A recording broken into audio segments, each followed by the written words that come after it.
Magandang araw sa inyong lahat and welcome to my channel. And today, bibigyan ko lang po kayo ng ilang update na nangyayari here locally in the Philippines and at the same time internationally na I believe na importante po na at least malaman po natin. So what are the updates? Ano po ang ating mga news? So far po, the weather here back in our country is so far so good. So hindi na po siya maulan, especially here in may Calabar zone and also in Manila. So wala naman pong nababalitang bagyo na palapit. Alam ko before may sinabi sila pero so far wala naman pong confirmation. And what else? So let us just take a look. Alam ko po, patuloy pa rin ang mga endeavors ng ating mga local government units at ganun din mga ibang private organization para po matulungan ang ating mga kabayan na nasalanta ng hagupit ng bagyong si Rolly. So if you want to help, please take a look po kung ano po yung mga organizations that you could actually give donations to. Now, aside from that, of course, ano din po yung sad news na, of course, there are some people na who passed away and meron din po na ulat na ilang mga kumbaga places na karoon din po sunog during what you call, yung bagyo po. Now, for today's top news, so let us just take a look. Ayan po. So, locally, meron naman po tayong ilang mga good news. So, that is good to hear. So, sa mga OFWs, so, eto po.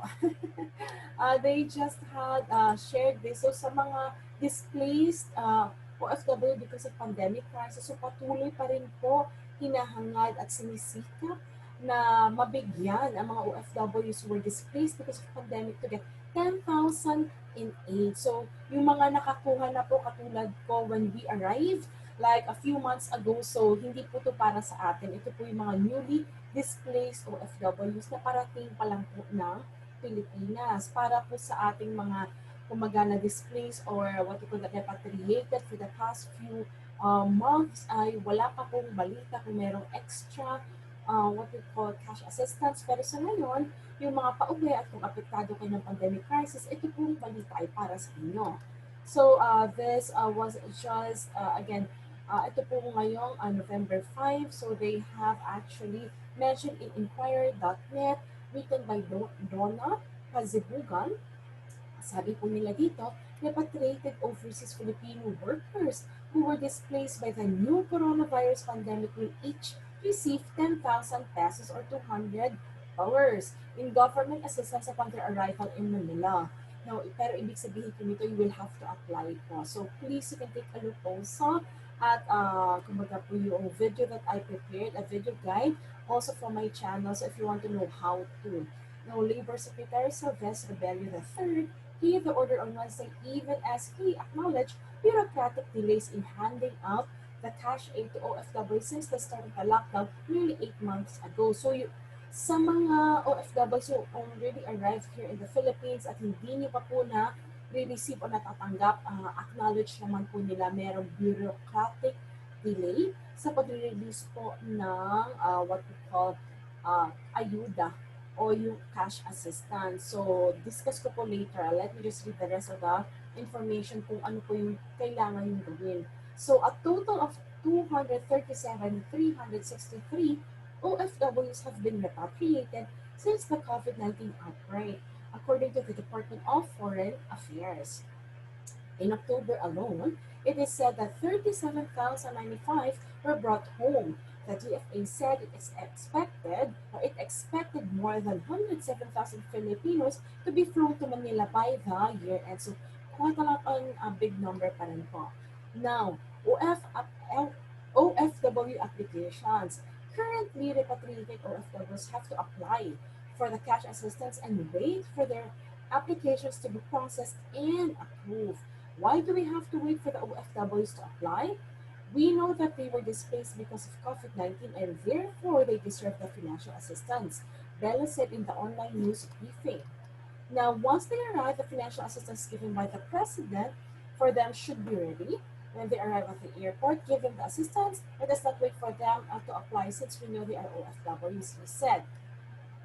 Bello met with the senior officials at the DOLE after President Rodrigo Duterte ordered on Monday affected workers who still had not received cash aid from the government should be able to get them by Christmas. So may pag-asa pa po. So don't lose hope. Kung kayo po ay nag-apply few months ago at wala pa rin ngayon, so don't lose hope. They're working on it. Now, under the Bayanihan 1, emergency measure, the DOLE rolled out three financial assistance programs for workers in formal and informal sectors and OFW. So OFWs who were displaced by the pandemic, katulad ng sinabi ko po, you can avail $200 or 10,000 pesos. Now, Bello said that DOLE had already distributed a total of 3.5 billion to pesos to about 350,000 OFWs under the so-called Abot Kamay ang pagtulong program with an additional 3 billion pesos under the Bayanihan 2 law. Now, documents and job loss that have created OFW can still submit documents to show job loss due to the pandemic, but Bello said that the DOLE would not wait for this if it already had the OFW's record. Yan po. Sabi po nila, so long as we have proof that they are OFWs and they were displaced, we will give them assistance, he said.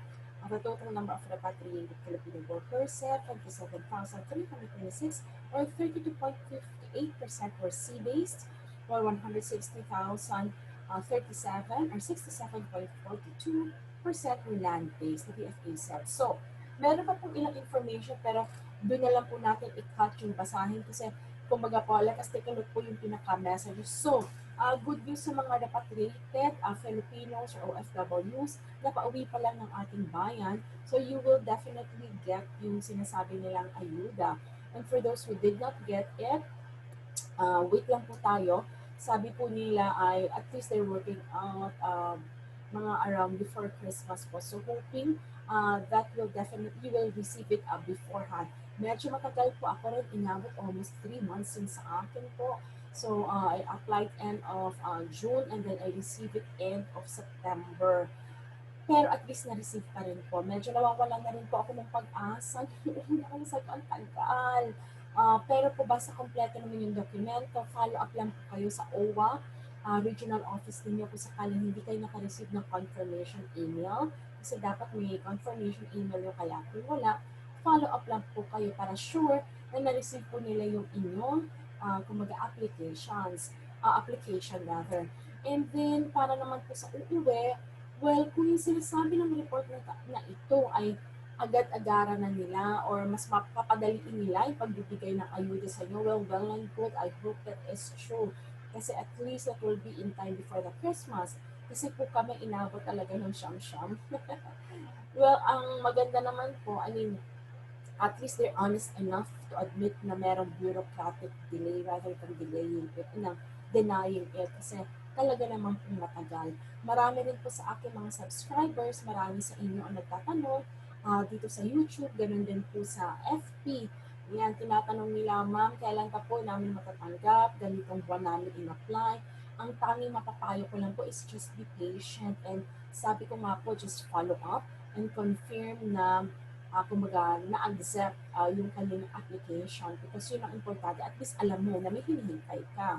So, yun po yung pinakapayo ko. So, please, kung sakasakaling naghihintay kayo, just wait. And if you have not followed up from your regional office sa OWA, please to follow up.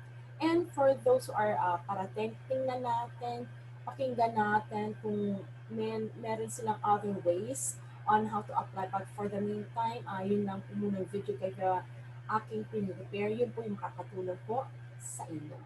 So, yan pong ating news para sa ating OFWs. And then what else? Clarification po pala sa mga arriving Filipinos, whether OFW o non-OFW sa NAIA Airport. So, kung kayo po ay dadating o ang flight niyo will arrive in NAIA Airport terminals, sa mga terminals natin dito, please just take note of that. Again, kung when you completed, kasi so far po I have received several messages from different OFWs na subscribers po natin.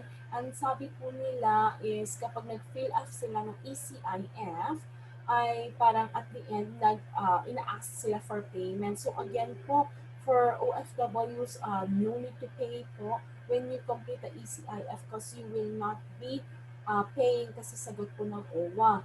Just make sure po yung inyong i-complete na form. So once nasa ECIF and online registration kayo, you complete the whole form.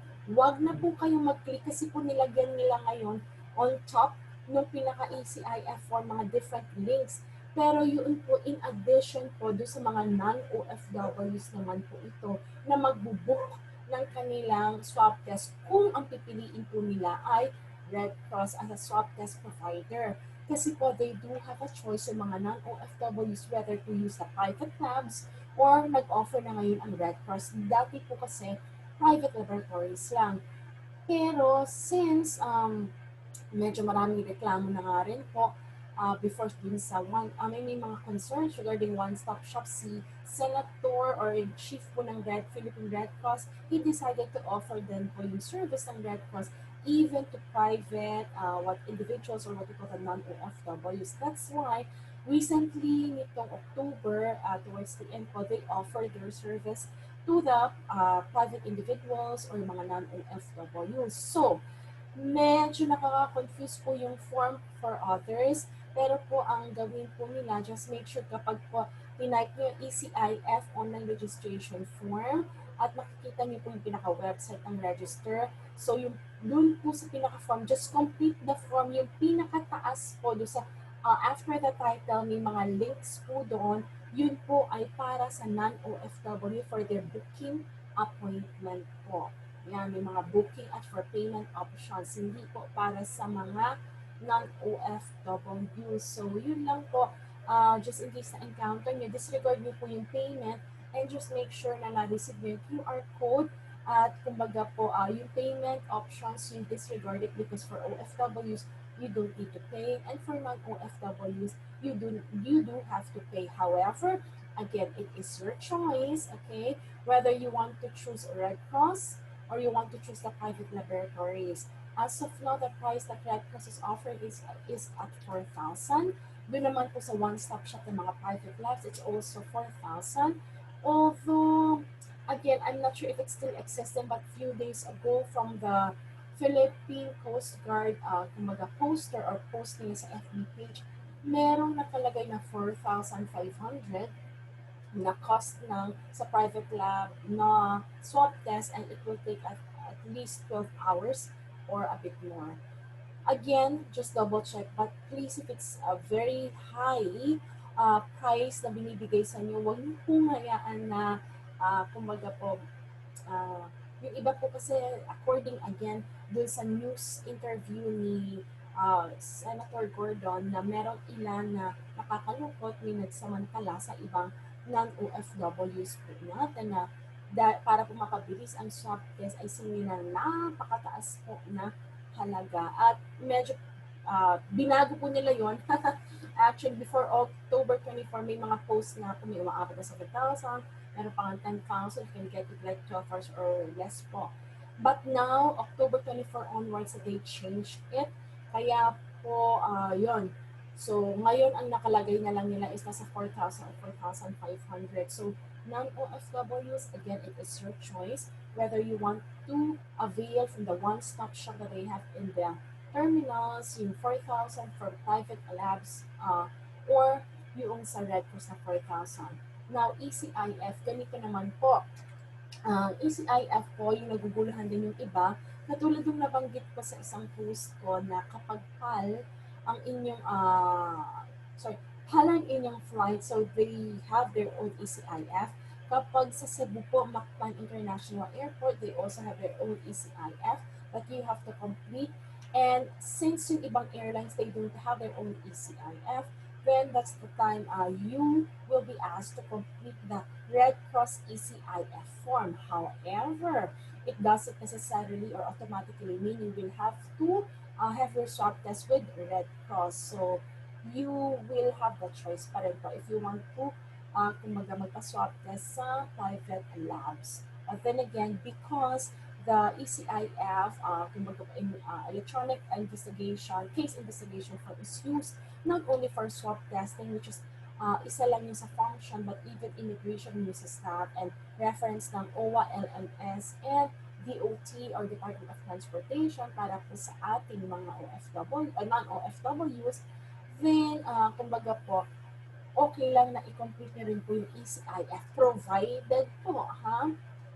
Provided, double check with your airlines if they don't have any ECIF. Kung sakasakaling wala, malamang po i-refer nila kayo to complete the Red Cross ECIF. So I hope that is a bit clearer po para sa inyo. Should you have some more questions, please don't hesitate. Write it down on the comment box and I'll try to address and assist you in any way I can. Yun po. So that is for some of the local news. And some local good news naman po sa atin na nakakatuwa naman narinig after sa mga other negative balita po is this. Yan. So, Palace thanks the Filipinos as Philippines is named the 12th safest country. Wow! I was so curious when I read this. So, share ko lang po sa inyo. So, based po to dun sa survey that was conducted. Yes, I think it's in the US. Let me just open so that I can give you the complete details. Yan. Medyo mabagal ang internet today. I wonder why. Yan. So, Malacanang on Thursday thanked Filipinos, so that is today po, for recognizing the Duterte administration's campaign to maintain peace and order in the country. So, Washington-based analytics firm Gallup marked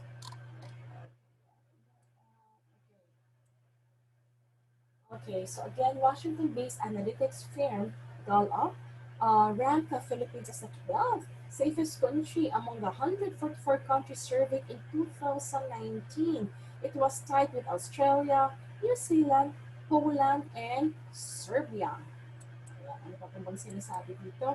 Sabi niya po dito, kahit paano, kinilala po nila yung prioridad ng ating Pangulo na panatilihin talaga ang peace and order sa ating lipunan. Ito ang sinabi ni Roque during the televised press briefing. Maraming salamat po at ito pong kumpiyansa na ibinigay ninyo sa pamamagitan ng survey na ito ay patuloy po tayo na magsusulong na maibalik po talaga ang peace and order sa ating komunidad. Dagdag pa ni Roque. Now, Gallup's 2020 Global Law and Order report was based on the answers of nearly 175,000 adults in 144 countries and areas in 2019. Now, the firm said that the higher the score, the higher the proportion of the population that reports feeling safe. Now, Duterte won the presidency in 2016 with a campaign against criminality and drugs. However, his leadership was marred with accusations of human rights violations due to his brutal war on drugs that has killed thousands of drug suspects. Ayan po. So, yun po yung balita mula sa Inquirer.net this November 5 regarding that. So, nakakatuwa naman po if we were ranked through a survey na 12 safest place ranking along with other countries. So, sana nga po magpatuloy pa. We know there are still some areas that we don't feel safe and looking forward na patuloy magkaroon ng peace and order sa ating country, not only for tourism, but especially for us who's actually living here, residing here. Kasi kami pong mga nagtatrabaho po sa ibang bansa, sometimes po nakikita namin yung kagandahan din ng ibang bansa, hindi lang sa tourism, pero yung peace and order. And ang sarap naman po para sa ating mga nagtatrabaho sa ibang bansa at ganoon din dito sa naninirahan sa ating bansa na ating bayan sinilangan na kumbaga may peace and order that we can be proud of na kapag merong nagtanong o bibisita ka sa Pilipinas, hindi po tayo mahihiya na i-recommenda, di ba? Kasi po, to be honest, like I have a lot of friends na hindi po Filipinos or other nationalities and they said they would want to visit the Philippines. Of course, kapag they would want to visit the Philippines at magtatanong sila ng magagandang lugar sa atin kung saan maganda punta, madali naman magsabi, pero bilang kaibigan mo, syempre nais mo sila maging safe din, di ba? Parang in some ways, alam mo, may partial na cargo ka, syempre ikaw yung tinanungan na recommendation. So, kailangan i-update mo rin sila how they can be safe also once na dumating sila sa bansa natin, how they can be street smart at hindi sila, kumbaga, mataken advantage sa tourists. So, hoping po magpatuloy po ito sapagkat napakaganda naman po kung magiging safe and kumbaga may peace and order ang country natin. Again, just a few hours ago, because I have my other family show po, TV po yung live sa aking with my family. So I was talking to my brother in Dubai. I used to be an OFW po in UAE. And I can really say na being UAE as my second home, na talaga pong once you are there, you will really feel very safe. And matalaga po may peace and order po naman ito. Ganun din sa bansang Singapore, hindi po ba? Ang sarap lang po na isipin, like my brother was sharing na as I was asking him, what were the other things that he has to adjust to when he arrived in the country or what we call UAE. Sabay po actually kami. One thing na nare-recall niya was, he said, I really feel very safe here, sabi niya sa akin or sa aming pamilya. Kasi nga, kumbaga, when it comes to UAE, you can leave po talaga yung mga cellphone po, yan, mga cellphone natin, we just leave it sometimes unintentionally leaving. Iiwan mo lang siya on top sa food court yan or any public area. Wala pong kukuha. Walang dadampot. Hindi ka matatakot na iwan ng cellphone. Hindi ka po matatakot na mag-selfie. Hindi ka matatakot na, kumbaga, kahit bag pa nga po, maiwan yan in one place, hindi siya mawawala. Balikan mo, either nandun pa yun o nasa lost and found siya. That is how safe and secure the place is. Siguro man kung may nabalita mang hindi maganda, siguro very, very minimal lang po at sinusub po talaga po nila. Kasi ang ano rin po nilang goal nila is to have that country to be safe sa mga naninirahan and for those who are actually kumaga, staying in that country, but at the same time for the tourists because they are in the heart of what we call the world. They are at the center from east and west. So yun po yung magandang example po nila na I really hope that again malayo-layo pa naman po ang 12 but still out of 144, wow, that is a wow already for the Philippines. So well done fellow Filipinos. So, kailangan po natin pagpatuloy ito at kaming mga kabayan na lumilipad po at nagtatrabaho sa ibang bansa. Kumbaga po, we are so happy din po and we definitely would like to give our own contribution to. Okay, great. So that's one good news that we have from the local news that we have. Now, what else? Let me see. I saw one more bago tayo magpunta sa international news. Marami pa pong minor news, but then again, yung mga major, yun po yung gusto kong i-focus natin. So, at least we get updated din po. Yan. So, COVID cases, I think, tingnan natin kung ano ang update natin. COVID cases, what's the update that we have right now? Ayan. Nakita ko kanina dito. Yun. So, as of November 5, so Philippines now has 389,725 total COVID-19 infections and then 32,773 active cases. Let us just take a look at the details regarding this one. I hope maging better na yung situation natin kasi po, like especially for foreigners na, for example, they have Filipino spouses, how we wish they could go home already. That's something we're still trying to clarify din. Kasi, yeah, merong announcement, but then again, mukhang long-term visa pa rin po nire-require po nila. So, let us just take a look. Now, the Philippines has logged 1,594 new confirmed cases of COVID-19, raising the total number of cases to 389,725. So, as of 4 p.m. on Thursday, DOH also recorded 32,773 active cases of COVID, which makes up 8.4% of the total cases. So, let's take a look po. So far, good news naman, may 468 more recoveries, increasing the total sum ng mga survivors to 349,543. Yeah, 349,543. Meanwhile, nakakalungkot naman po, pero the COVID-19 death toll reached to 7,409, with 42 new fatalities of respiratory disease. Now, the nation's COVID-19 caseload was again modified after the DOH removed 6 duplicated cases. Of the 6 duplicates, 2 are recoveries. In addition, DOH disclosed that 14 cases tagged as recoveries were reclassified to death.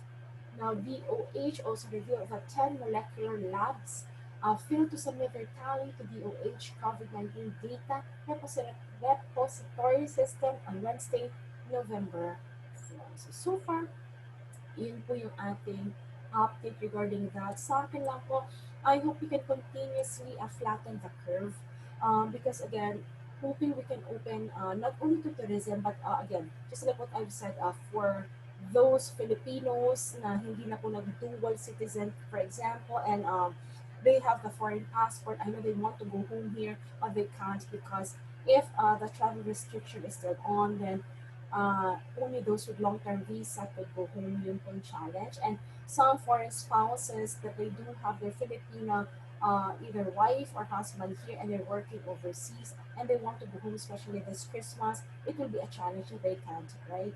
So I hope na may linaw na ito. Wala po kasi ako nakita clear. Naghahanap po ako. So if you have seen somewhere, I saw from the Bureau of Immigration's, what do you call, site, pero hindi ganun ka-clear kasi yun yung pinaka-message nila. Sabi, yes, foreign spouse, but anong condition? So, yun po yung tinitingnan natin. If you know of anything, please, let me know. Type it down. Give me the reference. Give me the link because I have to have a number of non-OFWs natin, foreigners and Filipino sila pero non-Filipino na po yung kanilang passport. So, please type it down sa ating comment box po. Thank you. I'm trying to reach out to Bureau of Immigration as well. I emailed 3 email addresses already. I tried to call the support team as well. I have not received any response as of now. So if there's anyone from Bureau of Immigration who can help me with my concerns in helping other non-OFWs, please, kailangan ko po yung tulong ninyo kasi they're also seeking information po and they're in another country. So thank you so much po. I really need help. Those people who's inquiring really need help. And I'm helping them then po, so help me out if you have the information. Kasi po mas maganda accurate information po yung makukuha nila. Ang hirap po kasi kung lilipad po sila, halimbawa, based from that, kung yun yung pagbabasihan nila, lilipad po sila sa airport and there were some news that they have heard also na kapag dating nila sa Pilipinas, maybe because na hindi pa po ganun open yung travel restrictions, papauwiin din po sila kung saan sila galing. Sayang po yung time, sayang din yung flight. Hindi po ba? Plus the risk that they have given themselves when it comes to flying. So, as much as possible, before they make any travel arrangements like flights and hotels, at least the information should be accurate and we need that information. As of now, sa aking mga viewers na non-OFWs, balikbayan or foreigners, I still don't have the information right now. I have bits and pieces of the information I can see online. However, there's no clear-cut, accurate information that I could give you that this is what is happening right now. I'm trying to source out, and again, I'm asking my viewers as well, if you have the information, please share so we can help many too. Maraming salamat. Now, let's proceed to the other one. Now, so far that's it for the local news na masasabi ko na highlight talaga. Now, what other headlines that we have internationally? Well, as we all know, the US now has just had their presidential election and they are actually waiting for the final results. So, yan, meron dito. Yan. Okay, first. So, sa US po, so it's either Trump, President Donald Trump, or Joe Biden, who will become the president of the US. So, medyo the competition is quite stiff and kumaga talaga po yung laban po nila. A while ago, there's something that I have read. Let me just take a look for it. I think it was Trump who initially was leading, and then Joe Biden becomes the lead. But I just want to see. I know I read it here.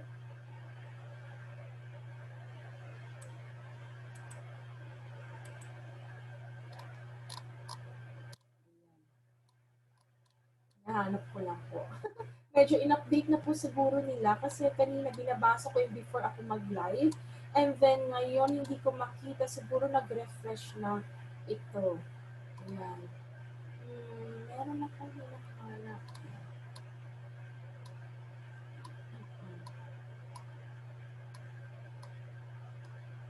Hmm. Let me just type it na lang. Para at least mas clear pa. Hindi ko gusto to yung info na nakita ko. I mean, hindi po siya yung accurate information. Medyo, kanina pa, ano pa yung medyo matagal na yung news ngayon. So, I want something recent. Ayan. Presidential election.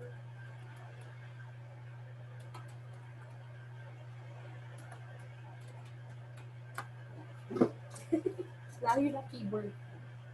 Kasi dalawa po, isang laptop ko, tsaka itong isang yung isa ko po. Kasi mas madali siya sa akin kapag dalawa po ang gamit ko. Let's take a look. Charang 2020.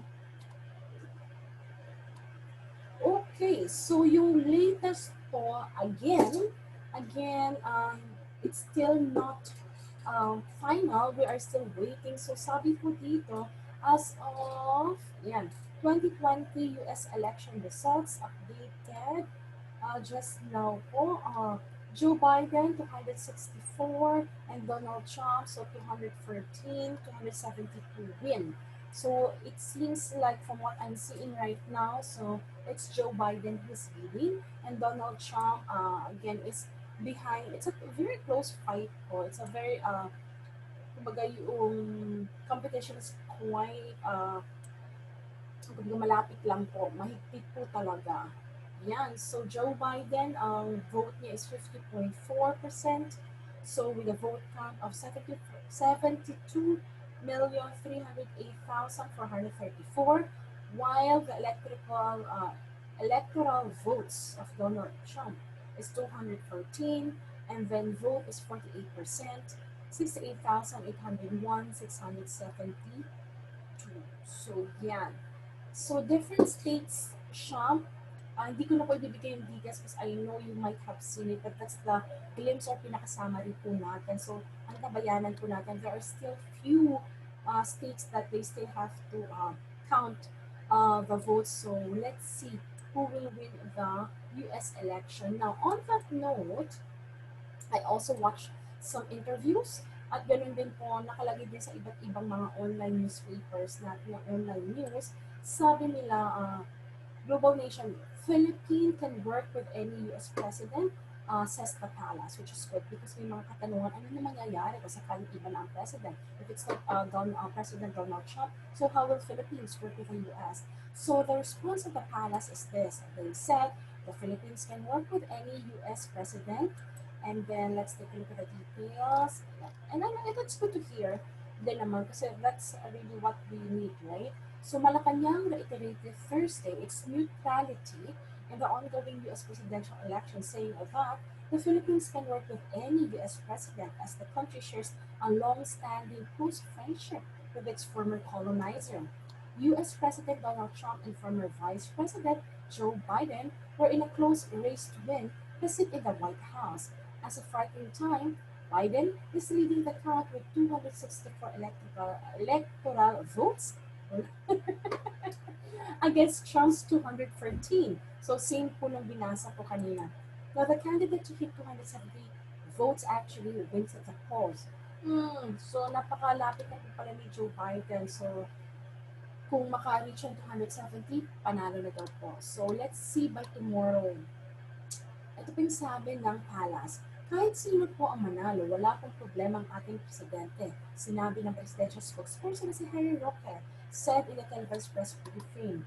We can work with any president because we have a long history of very close friendship with the US. Yan po sinabi nila. And then this is a reiteration of Rocky's earlier remarks where he said that Palas doesn't see any major changes whoever wins the US elections. President Rodrigo Duterte was among notable world leaders who have been vocal about wanting Trump to remain as US president for 4 more years. He has also referred to Trump as his friend in previous speeches. Yan po. But if Biden wins, Roque is confident that Duterte can establish an equally warm personal relations with the former U.S. Vice President. So that's good news for us. So at least mas maganda po yung our government is remaining neutral because it will promote better, kumaga po, yung relationship between our country and their country as well. So anyway, we'll take a look at the updates by tomorrow, November 6th. So as of now, this is the updates that we have for November 5. So if there's any information that I will gather that will be very relevant for you, OFWs and OFWs, and of course, returning Filipinos around the world, definitely I'll share that to you. And of course, anyway, I'm quite excited for some of the other segments that we will be adding for dito sa ating YouTube channel. So just watch out. Definitely that's something that will help you, not only keep you in fun, but in many ways, even inspire you and help you out when it comes to facing yung challenges natin ngayong crisis. But then again, everyone, I hope this has been helpful to you. So please click like if this is helpful. And at the same time, just want simply like to say, stay safe, stay healthy, and may God bless you, everyone, and anyone who's flying out and returning to the Philippines today or by tomorrow. Have a safe and pleasant flight, everyone. With that, this is a trainer, Jamey Iris, saying more blessing be unto all of you. Thank you so much for watching. Bye.